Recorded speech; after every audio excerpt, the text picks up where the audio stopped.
Now, just 20 years ago, when the internet really started to blow up, when it started to become a thing that people use as a source of information, the one website that everyone said, don't use that website, was Wikipedia. And it's because anyone and everyone could edit it back then. Now there's like a select group of people that can edit Wikipedia, and they all seem to kind of look like this. Now, I'm not going to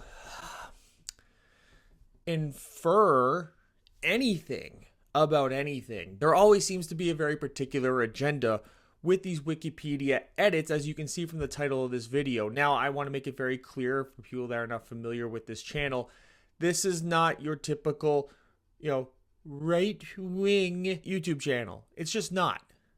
You look at the videos that I've done on the Israel-Palestine thing, and you will see that that's pretty clear. So this is not going to be a commentary on Israel-Palestine even at all. This is a commentary on why people insist on lying, because as you can see here, a transgender Wikipedia editor labels Pakistani grooming gang scandal as a far-right moral panic. Now, on the Wikipedia page, the grooming gang panic is a moral panic about groups referred to by the conflated terms Asian, Pakistani, Muslim men who sexually abuse young girls in the United Kingdom. Public concerns about South Asian grooming gangs began after multiple high-profile child sexual abuse scandals perpetrated primarily by South Asian men, including the Rotherham child abuse scandal. And basically, it's talking about how it's some type of moral panic, when the reality is that it's apparently even a real thing. There was a lot of them,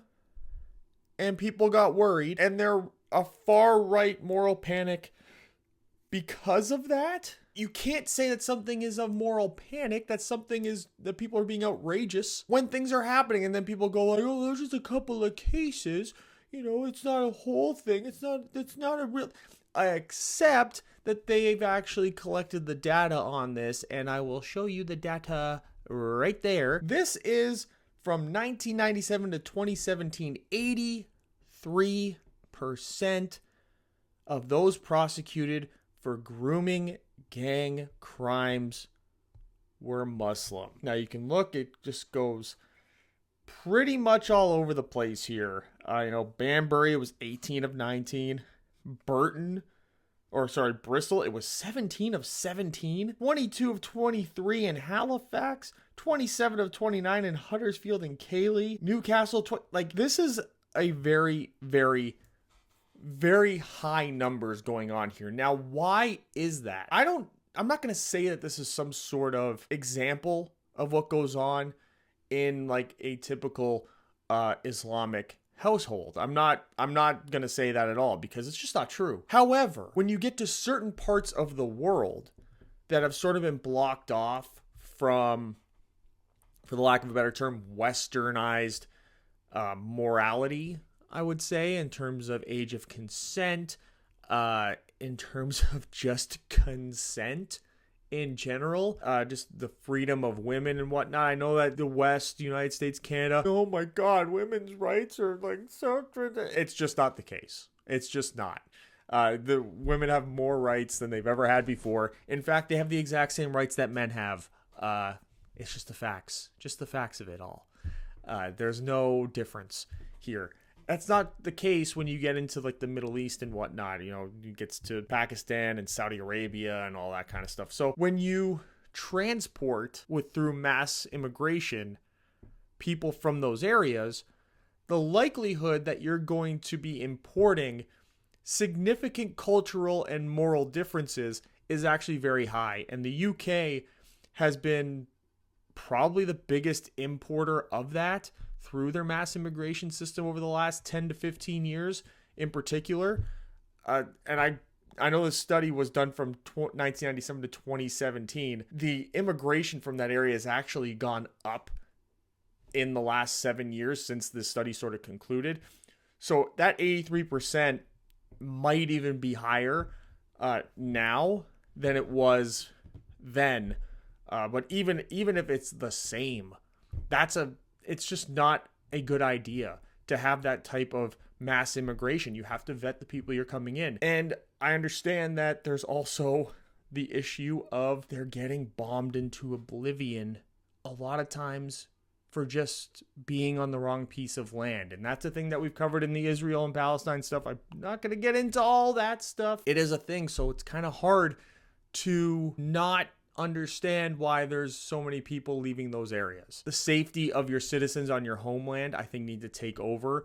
They need to be the priority of people. And it's also very interesting that it seems that every time we talk about grooming and, in that context, that the transgender community always seems to pop up. It's very odd that every law against a ex-offender there seems to always be some online panic from the transgender activist community about how that's going to affect transgender people. And it's very specific about people who are abusive towards children in particular. And you're saying that that's going to negatively and disproportionately affect transgender people. What is that group of people doing that's putting them in that position? Why are we worried about all these laws against grooming and whatnot and how it's going to affect the transgender community? Shouldn't you want those transgender people to be held accountable so they don't make the entire group look bad? But apparently, people, if you're transgender, you're not capable of doing anything bad ever. And I find that to be weird. I think you guys would all agree that that is also very, very weird. That for some reason, we have to pretend that people that are transgender are incapable of committing any type of immoral act ever because they're perfect and they're always the victim, even when they're not the victim, even when they're the perpetrator. They're somehow still always the victim. And if everyone's all the way good and no one is bad in a particular group, then it has to apply to all groups, because at the end of the day, aren't we all just trying to be equal? Isn't this all about equality and equity and all that kind of garbage that people talk about that apparently doesn't exist, but definitely does exist? I don't know. Maybe there's just an issue that these types of people have because they want to be able to do certain things. And, it only takes the smallest amount of research to see that they are very active in, doing those things. Need I bring up child drag shows? But, yeah.